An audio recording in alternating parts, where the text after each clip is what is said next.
오늘 은혜 받으실 말씀은 시편 128편입니다. 시편 128편 1절에서 6절의 말씀입니다. 다 같이 시편 128편 1절에서 6절의 말씀 합독하시겠습니다. 야훼께서 128편입니다. 야훼를 경외하며 그의 길을 걷는 자마다 복이 있도다. 내가 내 손이 수고한 대로 먹을 것이라. 내가 복되고 형통하리로다. 내 집 안방에 있는 내 아내는 결실한 포도나 나무 같으며 내 식당에 둘러앉은 자식들은 어린 감람나무 같으리로다. 야훼를 경외하는 자는 이같이 복을 얻으리로다. 야훼께서 시온에서 내게 복을 주실지어다. 너는 평생에 예루살렘의 번영을 보며 내 자식의 자식을 볼지어다. 이스라엘에게 평강이 있을지로다. 아멘. 이 말씀으로 하나님의 길을 걷는 자의 복이라는 제목으로 은혜 말씀을 나누겠습니다.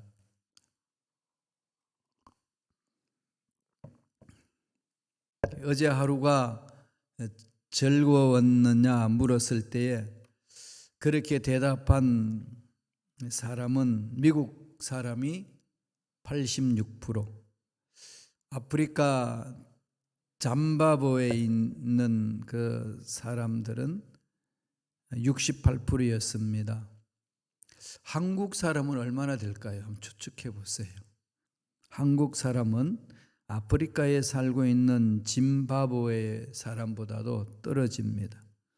한국 사람은 64%만이 그렇다고 대답합니다. 한국 사람들한테 다시 물었어요.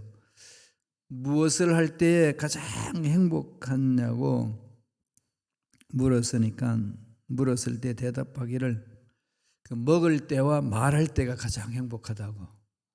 우리는 먹고 말하는 걸 참 즐기는 민족이에요. 풍요객들이잖아요.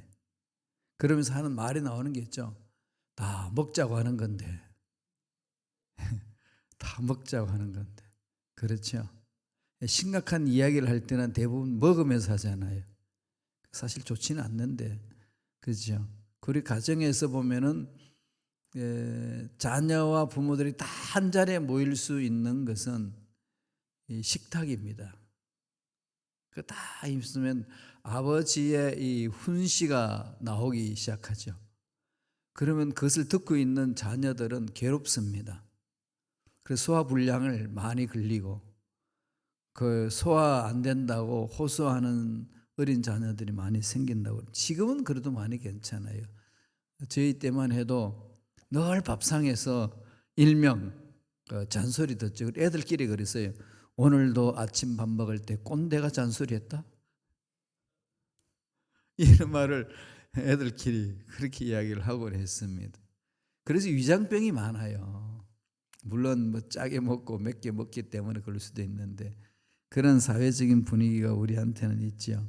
먹을 때와 말할 때가 가장 행복하다. 그래서 성별에 따라서 나이에 따라서 그 질문을 해봤어요. 가장 행복할 때 느끼는 세대가 40대 한국 남자들이었습니다. 못 느끼는 세대. 세상에서 삶을 생활하면서 가장 행복함을 못 느끼는 때가 한국 사람한테는 40대 이상이에요. 삶의 흥미를 못 느끼고 위기감에 빠져 있고 경제적인 책임이 있고 일하는 것에 대한 너무나도 과도하 보니까 엄청난 스트레스가 쌓인다는 거죠. 지금 한국은 더 그렇다고 그래요. 40대 남성들을 보면서 심리학자들이 이렇게 말했어요. 한국인은 정서 표현에 인색하다. 한국 남자들은 감정을 표현하지 않도록 사회화되어 있다. 슬퍼도 울지 않고 기뻐도 웃지 않는 남자가 진짜 남자라고 배운다. 이게 꼭 우리 문화 같아요. 제가 저희 지방에서 살면 늘 이게 선배들이 이 말을 했습니다. 야, 웃어도 경박스럽게 그냥 웃지 마. 기뻐도 웃지 말고 좀 이렇게 좀 점잖해야 된다. 싸네 이 자식이 눈물 흘리고 그러냐. 뭘 이랬어요 그냥. 그래서 전 남자는 눈물 흘리면 안 되는 줄 알았어요 어릴 때. 그래서 숨어서 울었어요. 숨어서. 그럼 얼마나 감정 표현이 부족하겠습니까? 그런데다가 저는 이 투병 생활을 10대 말에부터 시작해서 20대 초까지 거의 7년을 했잖아요. 그러니까 그 7년 동안 한 것에 대해서 아파도 아프다 말하지 않는 거죠. 몸 어떠냐 그러면 뭐 견딜만 합니다. 무슨 견딜만 해요? 죽을 판인데. 이러면서 그냥 생활하다 보니 그게 굳었어요. 그리고 또 이제 그 이후에 대학 들어가서 공부할 때에 결심하는 거예요. 시간이 이렇게 7년이나 이 경쟁하는 친구들보다도 뺏겼잖아요. 그러니까 이 7년을 회복해야 된다는 생각 때문에 이거 뭐 울고 불고 할 시간 없습니다. 그냥 오직 한 길 그냥 막 달려가는 거죠. 그냥 감성을 다 죽여버리는 그런 게 있더라고요. 그런데 또 독일로 공부하러 갔잖아요. 독일은 또 감성 표현이 약하잖아요. 특별히 이성화되어 있거든요. 그냥 철저하게. 그렇게 그냥 거의 20년이 흘러가면서 훈련되다 보니까 제가 참 그 표현을 잘 못해요. 물론은 지방색도 있지만은 또 저 나름대로 또 그러한 개인의 삶의 흔적이 있기 때문에 그렇습니다. 심리학자 참 잘 표현했어요. 그러다가 보니까 이 한국 남자들 40대 일만 뗀다리 하고 또 책임감은 또 얼마나 뛰어납니까 그냥 저 자식 먹여 살려야 된다는 건 죽든지 살든지 상관없지 않고 달려드는 거죠. 그러니까 이 행복감을 다 잃어버리는 거죠. 그 반면에 한국인들 중에서 가장 행복한 사람 누굴까요? 조사 결과가 40대 이상 여성들이에요. 경제적으로 여유도 있고 그러니까 친구 만나서 인류 요리집에 돌아다니면서 이게 갯돈 모아놓고 막 모임 갖고 노는 거. 사실 제가 독일에서 공부 마치고 한국 갔더니 후배가 점심 먹으러 갑시다 해서 점심 먹으러 가는데 30분을 저를 태우고 가더라고요. 산속을 가는데 야, 이 산속에 뭐가 있다고 가냐 했더니 가니까 뭐 빌딩이 3층짜리 빌딩이 있는데 그 주차장에요 차들이 그닥 차 있어요. 딱 들어가니까 모두가 아줌마들이에요. 그게 인류 요리집이에요. 야, 깜짝 놀랐습니다. 그리고 남자들 셀러리맨들은 어디로 가는 줄 아세요? 5,000원짜리 된장국 먹으러 가는 거예요. 그게 지금 한국의 실태예요. 그래서 여성들이 말하기를 친구 만나 삶의 여유를 가진다는 게 너무 좋다는 거예요. 행복하다는 겁니다. 그래서 이제 심리학자들이 이런 조사를 하고 나서 결론 내리 말하기를 더 행복해지기 위해서는 긍정적인 정서를 가져라. 그 다음에 마음에 있는 행복감을 표현하라. 좀 표현하는 훈련을 하라는 거죠. 그래서 늘 감사하는 거. 그나마도 저는 이제 독일과 미국에서 이렇게 살면서 이 감사란 문화를 많이 배웠어요. 독일은 뭘 해도 dankeschön 그러거든요. 물건을 사는데 지가 돈 내면서 dankeschön 그러더라고요. 저는 그 충격이었어요. 지가 돈 내는데 왜 dankeschön이라고 그러냐. 오히려 그 돈을 받는 사람이 dankeschön 해야 되는데. 그럼 서로가 그렇게 해요. 미국 사람들도 그러더만요. 만나 뭐 조금만 해도 dankeschön, thank you. 참 이 문화가 감사의 문화로 가득 차 있는 걸 이렇게 보게 됩니다. 이런 표현이 필요한 거죠. 교회 내에서도 하나님 은혜를 입어서 우리 하나님 자녀가 됐잖아요. 이 생각하면 감사죠.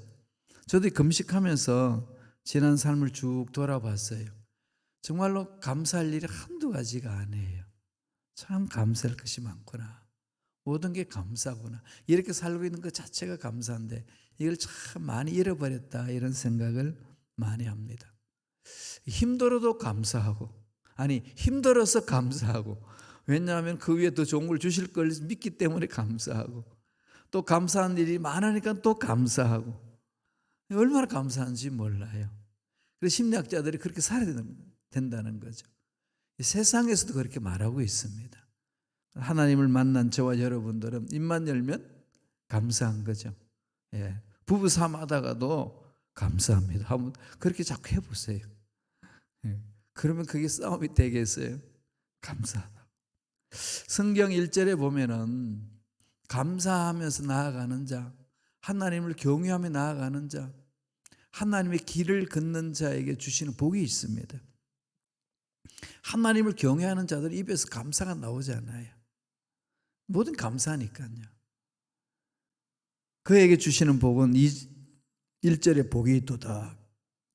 그렇게 이야기하고 2절에는 내가 복되고 형통하리로다. 4절에 가면은 이와 같이 복을 얻으리로다.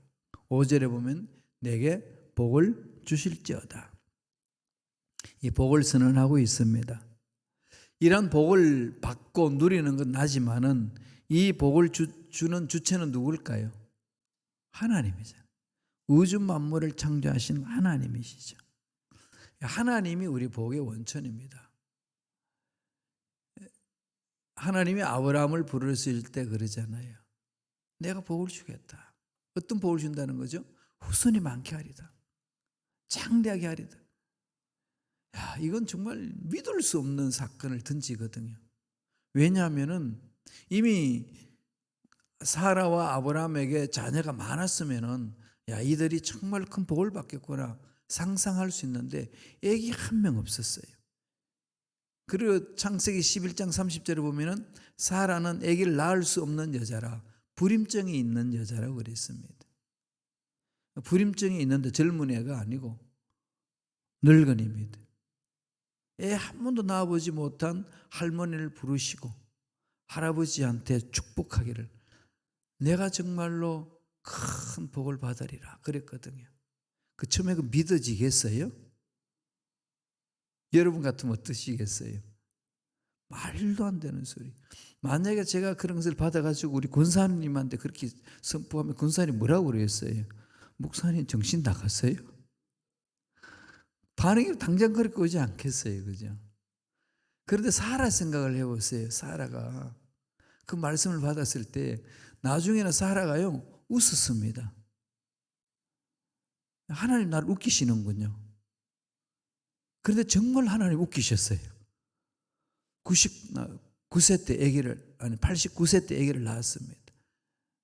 아니 90세 낳았죠. 89세 찾아와가지고 이름을 바꾸라 그래가지고 1년 동안 둘이서 그냥 만인의 어머니가 되고 그냥 모든 민족의 아버지가 된다고 서로 선포하잖아요. 그 선포하면서 둘이 얼마나 웃었겠어요. 우리가 뭐하냐. 그런데 사라에는 아기 집이 없다는 걸 알잖아요. 이미 경석 끊어지고 늙었고. 사라가 더 멋진 믿음을 갖는 거 아니겠어요? 남자야 뭐 그냥 모르잖아요. 그거 잘. 그런데 여자는 알잖아요. 난 아기 가질 수 없다는 거. 그런데 아기 집이 생기기를 기도하는 겁니다. 그런데 정말로 그냥 하나님께서 25년 만에 이삭을 얻게 하셨습니다. 이걸 믿는 게 신앙이다, 믿음이라고 사도 바울은 강조해 줍니다. 기적을 체험하는 믿음이 크게 있는 거죠. 하나님을 신뢰하고 하나님을 경외하고 그래서 하나님의 길을 걷는 자에게 하나님 복을 주신다는 거죠. 어떤 복이 있나요? 첫째로 수고한 대로 복을 주신다는 겁니다. 수고한 대로. 그냥 1억 천금을 얻겠다. 로또 당첨돼 가지고 그냥 뭐 수백억을 내가 받겠다. 그래서 내가 교회 건축하고 그렇게 하겠다. 절대로 그렇게 하나님 역사 안 하죠, 그죠? 조영기 목사님이 대전동 천막을 치고 개척하실 때 최다실 목사님하고 너무 힘들고 어려우니까 그 당시에도 이제 복권이 있어가지고 복근사로 서대문까지 내려온 거죠. 전차 타고. 그래서 내려와가지고 이제 샀는데 모두가 꽝이라는 거지. 그분들의 목적은 뭐겠어요? 당첨돼가지고 이 텐트를 없애고 교회에 건물을 짓는다. 얼마나 멋진 생각이고 얼마나 멋진 마음입니까?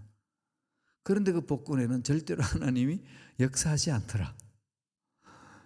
무슨 얘기일까요? 하나님을 신뢰하고 믿고 기도하면서 일하는 거죠. 그런데 기억해야 될 것은 우리가 아무리 열심히 일해도 하나님이 도와주시지 않으면 일한 것이 다 수포로 돌아가잖아요. 농부가 아무리 열심히 일을 해도 하나님이 비 안 주시고 햇빛 안 주시면 냉해 걸리고 다음에 홍수고 가물어 가지고 다 타버립니다. 또 너무 비를 많이 주시면 홍수가 와가지고 1년 농사 다 망쳐버리잖아요. 적절하게 주셔야 되거든요. 가꿔 주셔야 되거든요. 하나님을 경외하고 하나님의 길을 걷는 자에게 주시는 복은 수고한 대로 복을 얻게 한다. 그래서 우리 복을 주신 하나님 앞에 믿고 열심히 부르짖고 열심히 헌신하는 거죠. 말씀을 보시겠습니다. 128편 2절을 보겠습니다. 다 같이 읽겠습니다. 내가 내 손이 수고한 대로 먹을 것이라. 내가 복되고 형통하리로다. 내 손이 수고한 대로 먹을 것이다. 내가 뭐 열심히 해서 먹는 건데 하나님 복과 무슨 상관이 있나? 이렇게 생각하기가 정말 쉽습니다. 믿으려면 내 주먹을 믿으라. 그렇잖아요. 천하의 바보죠. 하나님이 건강 뺏어가면 뭐 아무리 자기가 수고하고 싶어도 수고할 수 있나요? 안 되죠. 아무리 수고해도 그냥 봉급을 얻어서 봉급 받아서 돌아오는데 소매치기 당하면 끝나는 거예요. 그냥 도둑이 돌아가서 훔쳐가면 다 끝나는 거 아니겠어요? 내가 내 손이 수고한 대로 돈 뺏기지 않고 먹는다는 거죠. 누가요? 하나님을 경외하고 하나님의 길을 걸어가는 자에게는 이런 복이 임한다는 겁니다. 수고한 대로 노동의 복을 받는다는 것은 하나님의 은혜입니다. 내가 일해서 사례비 받아서 내가 번 돈인데 무슨 하나님과 관계가 있냐? 이런 생각은 정말 어리석은 사람이죠. 모세가 신명기에서 다시 한번 설교하면서 이 말을 했습니다. 신명기 8장 18절 보시겠습니다. 내 하나님 야훼를 기억하라. 그가 내게 재물 얻을 능력을 주셨습니다. 이같이 하심은 내 조상들에게 맹세하신 언약을 오늘과 같이 이루려 하심이라.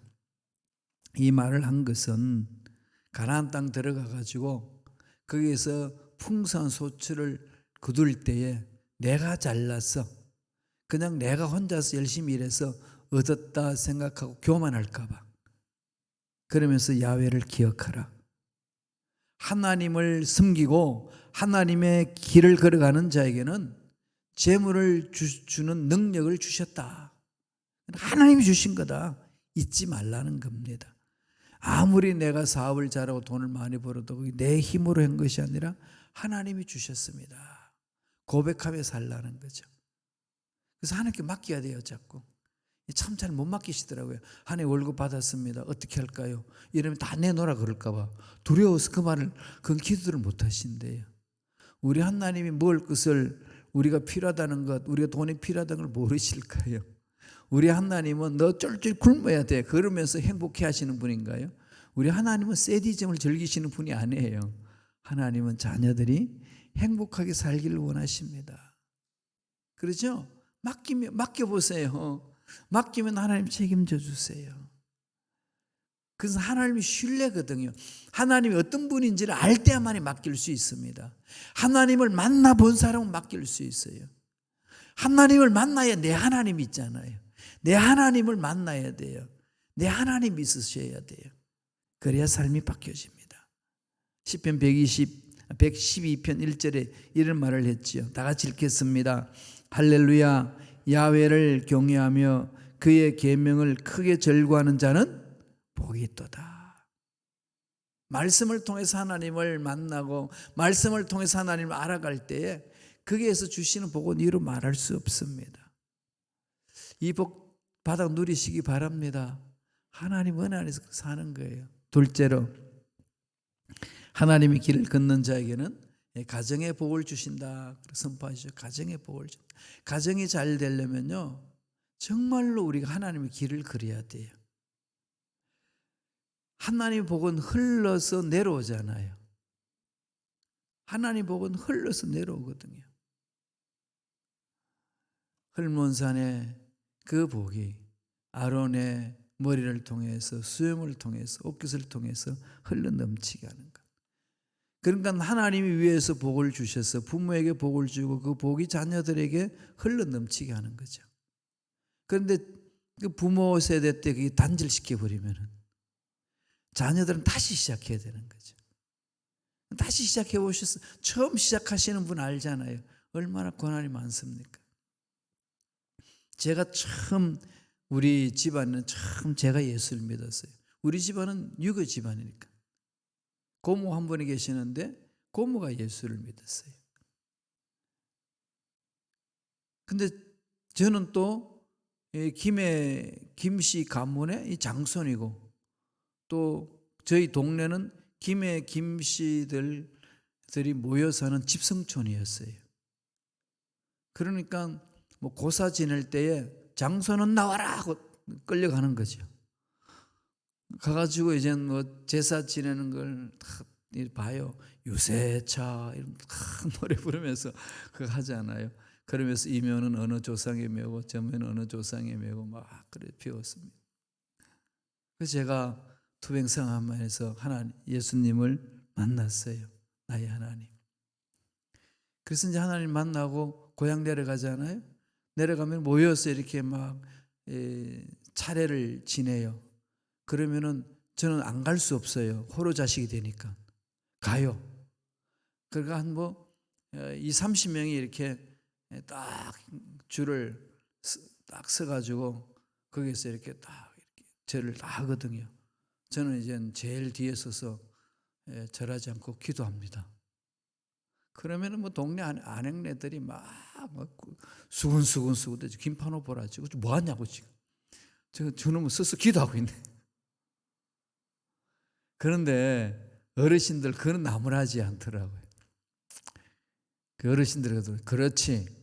우리 가문에 목사도 한 명 있어야지. 이것만 해도 어마어마한 거예요. 우리 가문에 목사도 한 번 있어요. 그런데 그렇게 가기까지는 이 핍박이 또 고난이 얼마나 큰지 몰라요. 아시잖아요. 이 된소리를 이렇게 막는 이 방파제 역할을 하는 나무들은요. 그죠? 이 방파제는 다 바람을 막아줘야 되잖아요. 앞장서서. 그 당대에 예수 믿는 사람들이 참 이게 고난이 많아요. 그러니까 그걸 딱 우리가 막아주면은 후손들은 그 배경 안에서 하나님 앞에 올바로 서고 또 그래도 각자의 고난이 있지 않습니까? 그걸 막아줘야 되거든요. 하나님의 길을 걷는 자에게는 그게 가정에 복이 많다는 거죠. 시편 128편 3절 보세요. 다 같이 읽겠습니다. 내 집 안방에 있는 내 아내는 결실한 포도나무 같으며 내 식탁에 둘러 앉은 자식들은 어린 감람나무 같으리로다. 아내는 결실한 포도나무, 자녀들은 선한 일을 감당한 어린 감람나무. 결실한 포도나무란 뭘 말할까요?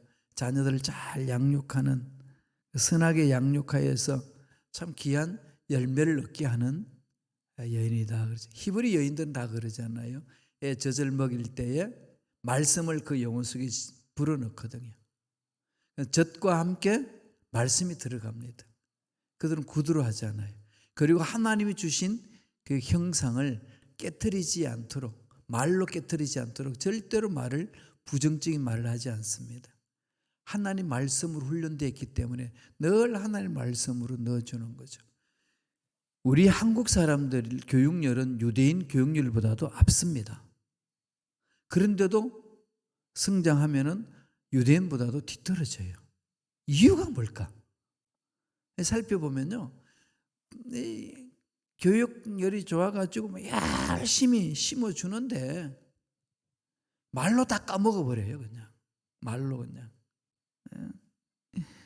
그 니네 애비 닮아가지고 그렇고 뭐 누구 닮아서 그렇고 도대체 네가 가진 게 뭐냐 이러면서 그렇게 하려면 때려치워라 그냥 뭐 이런 것이 막 나오잖아요. 그냥 자기도 모르게 그냥 터져지는 소리들. 이런 건 정말 멈춰야 되거든요. 말 한마디가 자녀의 심령을 꿰지 않습니까? 정말 조심해야 되는 부분. 하나님 길을 걷는 자에게 그런 가정에 복을 주시는 것 마음에 새겨야 됩니다. 셋째로 하나님의 길을 찾는 자에게는 함께 모이는 이 공동체의 복을 주신다는 것. 시편 128편 5절 6절입니다. 다 같이 읽겠습니다. 야훼께서 시온에게 내게 복을 주실지어다. 너는 평생에 예루살렘의 번영을 보며 내 자식의 자식을 볼지어다. 이스라엘에게 평강이 있을지어다. 이스라엘에는 공동체죠.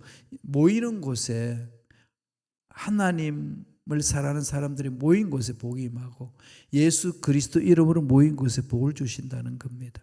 바로 이게 교회 공동체잖아요. 교회 모임으로서 그런 복을 받아 누린다는 거죠.